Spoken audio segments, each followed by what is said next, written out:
ಎಲ್ಲರಿಗೂ ನಮಸ್ಕಾರ ಸ್ನೇಹಿತರೆ. ಕರ್ನಾಟಕದಲ್ಲಿ ಯಾವುದೇ ಗ್ರಾಮೀಣ ಬ್ಯಾಂಕುಗಳಲ್ಲಿ ಅಕೌಂಟ್ ಇರುವ ಗ್ರಾಹಕರು ನೀವಾಗಿದ್ದರೆ ತಪ್ಪದೇ ವಿಡಿಯೋಗೆ ಒಂದು ಲೈಕ್ ಮಾಡಿ. ರಾಷ್ಟ್ರೀಕೃತ ಬ್ಯಾಂಕುಗಳಾಗಲಿ ಅಥವಾ ಖಾಸಗಿ ಬ್ಯಾಂಕುಗಳಲ್ಲಿ ಅಂದರೆ ಪ್ರೈವೇಟ್ ಬ್ಯಾಂಕುಗಳಲ್ಲಿ ಅಕೌಂಟ್ ಹೊಂದಿರೋದು ತುಂಬ ದುಬಾರಿ. ಅಂದರೆ ಮಿನಿಮಮ್ ಬ್ಯಾಲೆನ್ಸ್ ರಾಷ್ಟ್ರೀಕೃತ ಬ್ಯಾಂಕುಗಳಲ್ಲಿ ಹಾಗೂ ಸರ್ಕಾರಿ ಬ್ಯಾಂಕುಗಳಲ್ಲಿ ಮತ್ತು ಪ್ರೈವೇಟ್ ಬ್ಯಾಂಕುಗಳಲ್ಲಿ ಜೊತೆಗೆ ಕಮರ್ಷಿಯಲ್ ಬ್ಯಾಂಕುಗಳಲ್ಲಿ ತುಂಬಾ ಜಾಸ್ತಿ ಇರುತ್ತದೆ. ಇಂತಹ ಬ್ಯಾಂಕುಗಳಲ್ಲಿ ಅಕೌಂಟ್ ತೆರೆಯಲು ಮಿನಿಮಮ್ ಬ್ಯಾಲೆನ್ಸ್ ಬಹಳ ಇಡಬೇಕಾಗುತ್ತದೆ. ಆದರೆ ಗ್ರಾಮೀಣ ಬ್ಯಾಂಕ್ಗಳಲ್ಲಿ ವಿನಿಮಯ ಬ್ಯಾಲೆನ್ಸ್ ಇರೋದು ತುಂಬಾ ಕಡಿಮೆ ಇರುತ್ತೆ. ಹಾಗೂ ಗ್ರಾಮೀಣ ಪ್ರದೇಶದಲ್ಲಿ ವಾಸಿಸುವ ರಾಜ್ಯದ ಎಲ್ಲ ಗ್ರಾಮೀಣ ರೈತರಿಗೆ ಈ ಗ್ರಾಮೀಣ ಬ್ಯಾಂಕುಗಳ ಮೂಲಕ ರೈತರಿಗೆ ಕೃಷಿ ಸಾಲ ಹಾಗೂ ಬೆಳೆ ಸಾಲ ಜೊತೆಗೆ ಜಮೀನುಗಳ ಮೇಲೆ ಸಾಲ ಯೋಜನೆ ಸೇರಿದಂತೆ ಅನೇಕ ರೀತಿಯ ಸಬ್ಸಿಡಿ ಸಹಾಯಧನದೊಂದಿಗೆ ವಿವಿಧ ಸೇವೆಗಳನ್ನು ಒದಗಿಸಲು ಗ್ರಾಮೀಣ ಬ್ಯಾಂಕುಗಳು ತುಂಬ ಸಹಕಾರಿಯಾಗಿವೆ. ಈ ಗ್ರಾಮೀಣ ಬ್ಯಾಂಕ್ಗಳಲ್ಲಿ ಅಕೌಂಟ್ ಇರುವ ಪ್ರತಿಯೊಬ್ಬ ಗ್ರಾಹಕರಿಗೆ ಕೇಂದ್ರ ಸರ್ಕಾರದಿಂದ ಮಹತ್ವದ ಬದಲಾವಣೆಯನ್ನು ಮಾಡಲಾಗ್ತಾ ಇದ್ದು, ಪ್ರತಿಯೊಬ್ಬ ಗ್ರಾಹಕರು ವಿಡಿಯೋವನ್ನು ತಪ್ಪದೇ ಕೊನೆವರೆಗೂ ನೋಡಿ ಹಾಗೂ ಈ ವಿಡಿಯೋವನ್ನು ಈಗಲೇ ಲೈಕ್ ಮಾಡಿ. ಮುಂದಿನ ತಿಂಗಳ ವೇಳೆಗೆ ಬ್ಯಾಂಕಿಂಗ್ ವಲಯದಲ್ಲಿ ಮಹತ್ವದ ಬದಲಾವಣೆಗಳಾಗಲಿವೆ. ದೇಶದ 15 ಬ್ಯಾಂಕುಗಳು ವಿಲೀನಗೊಳ್ಳಲಿವೆ. ಕರ್ನಾಟಕದ 2 ಬ್ಯಾಂಕ್ ಸೇರಿ ಮತ್ತೊಮ್ಮೆ 43 ಬ್ಯಾಂಕುಗಳ ವಿಲೀನವಾಗಲಿದೆ. ಕೇಂದ್ರ ಸರ್ಕಾರ ಒಂದು ರಾಜ್ಯ ಒಂದು RRB ಯೋಜನೆಯನ್ನು ಜಾರಿಗೆ ತರಲು ಹೊರಟಿದೆ. ಈ ಮೂಲಕ ಪ್ರಾದೇಶಿಕ ಗ್ರಾಮೀಣ ಬ್ಯಾಂಕುಗಳ ಬಲವರ್ಧನೆಗೆ ಮುಂದಾಗಿದೆ. 43 RRBಗಳನ್ನು 28ಕ್ಕೆ ಇಳಿಸಲು ಯೋಜನೆ ರೂಪಿಸಿದ್ದು, ಇದರ ಅಡಿಯಲ್ಲಿ ಕರ್ನಾಟಕದ 2 ಬ್ಯಾಂಕುಗಳು ವಿಲೀನವಾಗಲಿವೆ. ಕರ್ನಾಟಕ ಗ್ರಾಮೀಣ ಬ್ಯಾಂಕ್ ಹಾಗೂ ಕರ್ನಾಟಕ ವಿಕಾಸ ಗ್ರಾಮೀಣ ಬ್ಯಾಂಕ್ ವಿಲೀನಗೊಳ್ಳಲಿವೆ. ಪ್ರಾದೇಶಿಕ ಗ್ರಾಮೀಣ ಬ್ಯಾಂಕುಗಳನ್ನು ಬಲಪಡಿಸಲು ಕೇಂದ್ರ ಸರ್ಕಾರ ಮುಂದಾಗಿದೆ. ಈ ಸಂಬಂಧ ಒಂದು ರಾಜ್ಯ ಒಂದು RRB ಯೋಜನೆಯನ್ನು ಜಾರಿಗೆ ತರಲು ಹಣಕಾಸು ಸಚಿವಾಲಯ ಸಿದ್ಧತೆ ನಡೆಸಿದೆ. ಇದರಿಂದ ಬ್ಯಾಂಕುಗಳ ಕಾರ್ಯಕ್ಷಮತೆ ಹೆಚ್ಚಾಗಲಿದ್ದು, ಖರ್ಚು ಕೂಡ ಕಡಿಮೆಯಾಗಲಿದೆ ಎಂಬುದು ಸರ್ಕಾರದ ಲೆಕ್ಕಾಚಾರ. ಸದ್ಯ ದೇಶದಲ್ಲಿ 43 RRBಗಳಿದ್ದು, ಇವುಗಳನ್ನು 28ಕ್ಕೆ ಇಳಿಸಲು ಕೇಂದ್ರ ಸರ್ಕಾರ ಯೋಜನೆಯನ್ನು ರೂಪಿಸಿದೆ. ಈ ಕುರಿತಾದ ಹೆಚ್ಚಿನ ಕೆಲಸಗಳು ಪೂರ್ಣಗೊಂಡಿದ್ದು, 4ನೇ ಸುತ್ತಿನ ವಿಲೀನ ಪ್ರಕ್ರಿಯೆ ಶೀಘ್ರದಲ್ಲೇ ನಡೆಯಲಿದೆ ಎಂದು ಮೂಲಗಳು ತಿಳಿಸಿವೆ. ವಿವಿಧ ರಾಜ್ಯಗಳಲ್ಲಿ ಕಾರ್ಯನಿರ್ವಹಿಸುತ್ತಿರುವ 15 RRBಗಳನ್ನು ವಿಲೀನಗೊಳಿಸಲಾಗುತ್ತದೆ ಎಂದು ಹಣಕಾಸು ಸಚಿವಾಲಯ ಹೇಳಿದೆ. ಆಂಧ್ರಪ್ರದೇಶದಲ್ಲಿ ಅತಿ ಹೆಚ್ಚು 4 RRBಗಳಿದ್ದು, ಉತ್ತರ ಪ್ರದೇಶ ಮತ್ತು ಪಶ್ಚಿಮ ಬಂಗಾಳದಲ್ಲಿ ತಲಾ 3, ಬಿಹಾರ, ಗುಜರಾತ್, ಜಮ್ಮು ಮತ್ತು ಕಾಶ್ಮೀರ, ಕರ್ನಾಟಕ, ಮಧ್ಯಪ್ರದೇಶ, ಮಹಾರಾಷ್ಟ್ರ, ಒಡಿಶಾ ಮತ್ತು ರಾಜಸ್ಥಾನದಲ್ಲಿ ತಲಾ 2 RRBಗಳಿವೆ. ತೆಲಂಗಾಣದಲ್ಲಿ ಆಂಧ್ರಪ್ರದೇಶ ಗ್ರಾಮೀಣ ವಿಕಾಸ ಬ್ಯಾಂಕ್ ಆಸ್ತಿ ಮತ್ತು ಹೊಣೆಗಾರಿಕಾ ವಿಭಜನೆಗೆ ಸಂಬಂಧಿಸಿದ ಸಮಸ್ಯೆಗಳಿದ್ದವು. ಇವು ಬಗೆಹರಿದಿವೆ ಎಂದು ಮೂಲಗಳು ಹೇಳಿದ್ದು, ವಿಲೀನ ಪ್ರಕ್ರಿಯೆ ಸುಗಮವಾಗಿ ನಡೆಯಲು RRBಗಳಿಗೆ ಬಂಡವಾಳವನ್ನು ಒದಗಿಸಲಾಗಿದೆ ಎಂದು ತಿಳಿಸಿವೆ. 2021-22ರ ಹಣಕಾಸು ವರ್ಷದಲ್ಲಿ RRBಗಳಿಗೆ ಕೇಂದ್ರ ಸರ್ಕಾರವು 5,443 ಕೋಟಿ ರೂಪಾಯಿಗಳನ್ನು ಹೂಡಿಕೆ ಮಾಡಿತ್ತು.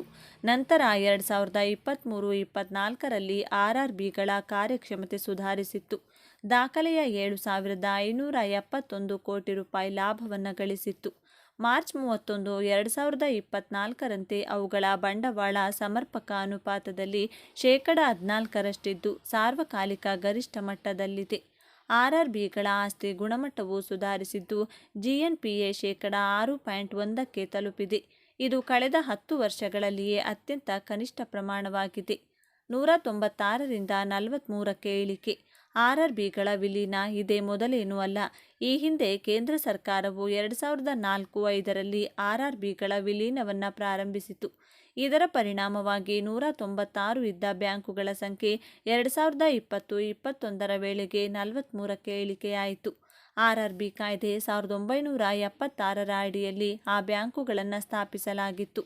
ಸಣ್ಣ ರೈತರು, ಕೃಷಿ ಕಾರ್ಮಿಕರು ಮತ್ತು ಕುಶಲಕರ್ಮಿಗಳಿಗೆ ಸಾಲ ಮತ್ತು ಇತರ ಸೌಲಭ್ಯಗಳನ್ನು ಒದಗಿಸುವುದು ಇವುಗಳ ಮುಖ್ಯ ಉದ್ದೇಶವಾಗಿತ್ತು. ಪ್ರಸ್ತುತ RRBಗಳಲ್ಲಿ ಕೇಂದ್ರ ಸರ್ಕಾರವು 50%ರಷ್ಟು ಪಾಲನ್ನು ಹೊಂದಿದ್ದು, ಉಳಿದಂತೆ 35%ರಷ್ಟು ಸಂಬಂಧಪಟ್ಟ ಪ್ರಯೋಜನ ಬ್ಯಾಂಕುಗಳು ಮತ್ತು 15%ರಷ್ಟು ರಾಜ್ಯ ಸರ್ಕಾರದ ಒಡೆತನದಲ್ಲಿದೆ. ಮಾರ್ಚ್ 31, 2024ರವರೆಗೆ 43 RRBಗಳಿಗೆ 26 ರಾಜ್ಯಗಳು ಮತ್ತು 3 ಕೇಂದ್ರಾಡಳಿತ ಪ್ರದೇಶಗಳಲ್ಲಿ ಕಾರ್ಯನಿರ್ವಹಿಸುತ್ತಿದೆ. ಇವು 22,069 ಶಾಖೆಗಳನ್ನು ಹೊಂದಿದ್ದು, ದೇಶದ 700 ಜಿಲ್ಲೆಗಳಲ್ಲಿ ಅಸ್ತಿತ್ವ ಹೊಂದಿವೆ. ಕರ್ನಾಟಕದಲ್ಲಿರುವ ಬ್ಯಾಂಕ್ ಯಾವುದು? ಕರ್ನಾಟಕದಲ್ಲಿ ಕರ್ನಾಟಕ ಗ್ರಾಮೀಣ ಬ್ಯಾಂಕ್ ಹಾಗೂ ಕರ್ನಾಟಕ ವಿಕಾಸ ಗ್ರಾಮೀಣ ಬ್ಯಾಂಕ್ ಎಂಬ ಎರಡು ಪ್ರಾದೇಶಿಕ ಗ್ರಾಮೀಣ ಬ್ಯಾಂಕುಗಳಿವೆ. ಈ ಎರಡು ಬ್ಯಾಂಕ್ಗಳನ್ನು ಸದ್ಯ ಕೆನರಾ ಬ್ಯಾಂಕ್ ನಡೆಸುತ್ತಿದೆ. ಈ ಹಿಂದೆ ಕರ್ನಾಟಕ ವಿಕಾಸ ಗ್ರಾಮೀಣ ಬ್ಯಾಂಕ್ ಸಿಂಡಿಕೇಟ್ ಬ್ಯಾಂಕ್ಗೆ ಸೇರಿತ್ತು. ಆದರೆ ಕೆನರಾದಲ್ಲಿ ಸಿಂಡಿಕೇಟ್ ವಿಲೀನದ ಬಳಿಕ ಇದು ಕೆನರಾ ಒಡೆತನಕ್ಕೆ ಬಂದಿದೆ. ಅಂದರೆ ಈ ಬ್ಯಾಂಕ್ಗಳಲ್ಲಿ 15% ಶೇರನ್ನು ಕೆನರಾ ಬ್ಯಾಂಕ್ ಹೊಂದಿದೆ. ಈ ಎರಡು ಬ್ಯಾಂಕ್ಗಳನ್ನು ವಿಲೀನಗೊಳಿಸಿ ಒಂದೇ ಬ್ಯಾಂಕ್ ಮಾಡಲು ಕೇಂದ್ರ ಸರ್ಕಾರ ಹೊರಟಿದೆ. ರಾಜ್ಯದಲ್ಲಿ ಮೈಕ್ರೋ ಫೈನಾನ್ಸ್ ಕಿರುಕುಳಕ್ಕೆ ಇದೀಗ ರಾಜ್ಯ ಸರ್ಕಾರವು ಮಹತ್ವದ ಬದಲಾವಣೆ ಮತ್ತು ಘೋಷಣೆಯನ್ನು ಮಾಡಿ ಮೈಕ್ರೋ ಫೈನಾನ್ಸ್ ಕಂಪನಿಗಳಲ್ಲಿ ಸಾಲ ಇದ್ದವರಿಗೆ ಸಿಹಿ ಸುದ್ದಿ ನೀಡುವ ಮೂಲಕ ನೆಮ್ಮದಿ ಕೊಟ್ಟಿದೆ. ಹೌದು, ಮೈಕ್ರೋ ಫೈನಾನ್ಸ್ ಕಂಪನಿಗಳು ಸಾಲಗಾರರಿಗೆ ಕಿರುಕುಳ ಕೊಟ್ಟರೆ ಅವರು ಮಾಡಿರುವ ಸಾಲ ಮನ್ನಾ ಆಗಲಿದೆ ಎಂದು ಇದೀಗ ಸರ್ಕಾರ ಮಹತ್ವದ ಘೋಷಣೆ ಮಾಡಿದೆ. ಬನ್ನಿ, ಈ ಬಗ್ಗೆ ಕಂಪ್ಲೀಟ್ ಮಾಹಿತಿ ಈ ವಿಡಿಯೋದಲ್ಲಿ ತಿಳಿಸಿಕೊಟ್ಟಿದ್ದೇವೆ. ನೀವು ಕೂಡ ಮೈಕ್ರೋ ಫೈನಾನ್ಸ್ ಕಂಪನಿಗಳಲ್ಲಿ ಸಾಲ ಪಡೆದುಕೊಂಡವರಾಗಿದ್ದರೆ ತಪ್ಪದೇ ವಿಡಿಯೋವನ್ನು ಈಗಲೇ ಲೈಕ್ ಮಾಡಿ ಹಾಗೂ ಕೊನೆವರೆಗೂ ನೋಡಿ. ಮೈಕ್ರೋ ಫೈನಾನ್ಸ್ ಕಂಪನಿಗಳ ಹಾವಳಿ ಹೆಚ್ಚಾಗಿದ್ದು ಕೆಲವು ಊರುಗಳಲ್ಲಿ ಜನರು ಮನೆಯನ್ನೇ ಬಿಟ್ಟು ಓಡಿ ಹೋಗುವ ಸ್ಥಿತಿ ನಿರ್ಮಾಣವಾಗಿದೆ. ಈ ಥರ ಹಾವಳಿ ಅನೇಕ ಮುಗ್ಧ ಮನಸ್ಸುಗಳ ಪ್ರಾಣವನ್ನು ತೆಗೆದಿದೆ. ಎಷ್ಟೋ ಕುಟುಂಬಗಳನ್ನು ಬೀದಿ ಪಾಲು ಮಾಡಿದೆ. ಇಂತಹ ಪ್ರಕರಣಗಳು ಹೆಚ್ಚುತ್ತಿರುವುದನ್ನು ಗಮನಿಸಿದ ಸರ್ಕಾರವು ಮೈಕ್ರೋ ಫೈನಾನ್ಸ್ಗಳಿಗೆ ಖಡಕ್ ಎಚ್ಚರಿಕೆ ನೀಡಿ ಹೊಸ ಮಾರ್ಗಸೂಚಿಯನ್ನು ಬಿಡುಗಡೆ ಮಾಡಿತ್ತು. ಆದರೂ ಕೂಡ ಈ ಮೈಕ್ರೋ ಫೈನಾನ್ಸ್ ಹಾವಳಿ ಇನ್ನೂ ತಪ್ಪಿಲ್ಲ. ಇದೀಗ ಸರ್ಕಾರವು ಈ ಮೈಕ್ರೋ ಫೈನಾನ್ಸ್ಗಳಿಗೆ ಸರಿಯಾಗಿ ಪಾಠ ಕಲಿಸಲು ವಿಧಾನಸೌಧದಲ್ಲಿ ಹೊಸ ವಿಧೇಯಕವನ್ನು ಮಂಡಿಸಿದೆ. ಅನಧಿಕೃತ ಫೈನಾನ್ಸ್ ಸಂಸ್ಥೆಗಳಿಗೆ 10 ವರ್ಷ ಕಠಿಣ ಜೈಲು, 5 ಲಕ್ಷ ರೂಪಾಯಿ ದಂಡ, ಕಪ್ಪು ಹಣಕ್ಕೆ ಕಡಿವಾಣ ಹಾಗೂ ಲೇವಾದೇವಿ ಮಾಫಿಯಾಗಳಿಂದ ಸಾಲ ಪಡೆದವರಿಗೆ ಉಂಟಾಗುವ ಕಿರುಕುಳ ತಪ್ಪಿಸುವ ಕರ್ನಾಟಕ ಕಿರು ಸಾಲ ಮತ್ತು ಸಣ್ಣ ಸಾಲ ವಿಧೇಯಕ 2025 ಇಂದು ವಿಧಾನಸಭೆಯಲ್ಲಿ ಅಂಗೀಕಾರಗೊಂಡಿತು. ಹೌದು, ಕರ್ನಾಟಕ ಕಿರು ಸಾಲ ಮತ್ತು ಸಣ್ಣ ಸಾಲ ವಸೂಲಾತಿ ಬಲವಂತದ ಕ್ರಮಗಳ ಮೈಕ್ರೋ ಫೈನಾನ್ಸ್ ಕಂಪನಿಗಳ ಕಿರುಕುಳ ತಪ್ಪಿಸುವ ಮಹತ್ವದ ಕರ್ನಾಟಕ ಕಿರು ಸಾಲ ಮತ್ತು ಸಣ್ಣ ಸಾಲ ವಿಧೇಯಕವನ್ನು ಸಚಿವ ಪ್ರಿಯಾಂಕ್ ಖರ್ಗೆ ಅವರು ಮಂಡಿಸಿದ್ದು ಅನ್ನು ಸಭಾಧ್ಯಕ್ಷ ಯುಟಿ ಖಾದರ್ ಅವರು ಅಂಗೀಕರಿಸಿದರು. ಅಂದಹಾಗೆ ಗುರುವಾರ ಅನಧಿಕೃತ ಅಥವಾ ನೋಂದಾಯಿತವಲ್ಲದ ಮೈಕ್ರೋ ಫೈನಾನ್ಸ್ ಸಂಸ್ಥೆಗಳ ಬಲವಂತದ ಸಾಲ ವಸೂಲಿ ಮತ್ತು ಕಿರುಕುಳಕ್ಕೆ ಕಡಿವಾಣ ಹಾಕುವ ಕರ್ನಾಟಕ ಕಿರು ಸಾಲ ಮತ್ತು ಸಣ್ಣ ಸಾಲ ವಸೂಲಾತಿ ಬಲವಂತದ ಕ್ರಮಗಳ ಪ್ರತಿಬಂಧಕ ವಿಧೇಯಕ 2025 ಮಂಡಿಸಲಾಗಿತ್ತು. ಸದ್ಯ ಈ ವಿಧೇಯಕ ಇದೀಗ ಅಂಗೀಕಾರಗೊಂಡಿದೆ. ಏನಿದೆ ವಿಧೇಯಕದಲ್ಲಿ? ಈ ವಿಧೇಯಕದಡಿ ಅನಧಿಕೃತ ಹಾಗೂ ನೋಂದಾಯಿತವಲ್ಲದ ಮೈಕ್ರೋ ಫೈನಾನ್ಸ್ ಅಥವಾ ಲೇವಾದೇವಿದಾರರು ಸಾಲಗಾರರಿಂದ ಬಲವಂತದ ವಸೂಲಿಗೆ ಪ್ರಯತ್ನಿಸುವುದನ್ನು ನಿಷೇಧಿಸಲಾಗಿದೆ. ಒಂದೊಮ್ಮೆ ಸಾಲ ಪಡೆದಿರುವ ಸಮಾಜದ ದುರ್ಬಲ ವರ್ಗದವರ ಬಳಿ ಬಲವಂತ ಮಾಡಿ ಸಾಲಗಾರ ಪಡೆದಿರುವ ಸಾಲ ಹಾಗೂ ಬಡ್ಡಿ ಮನ್ನಾ ಆಗಿದೆ ಎಂದು ಭಾವಿಸಬೇಕು ಎಂಬ ಮಹತ್ವದ ಅಂಶವನ್ನು ವಿಧೇಯಕ ಒಳಗೊಂಡಿದೆ.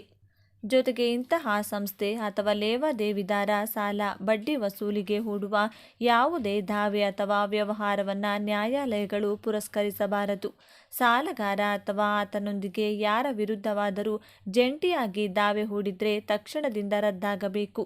ಇನ್ನು ಯಾವುದೇ ಮೈಕ್ರೋ ಫೈನಾನ್ಸ್ ಸಂಸ್ಥೆಗಳು ಕಿರು ಸಾಲಕ್ಕೆ ಅಡಮಾನ ಇಟ್ಕೊಂಡಿದ್ರೆ ಅಂತಹ ಆಸ್ತಿ ವಸ್ತುಗಳನ್ನು ಕೂಡಲೇ ಬಿಡುಗಡೆ ಮಾಡಬೇಕೆಂಬುದಾಗಿ ಸ್ಪಷ್ಟಪಡಿಸಿದೆ.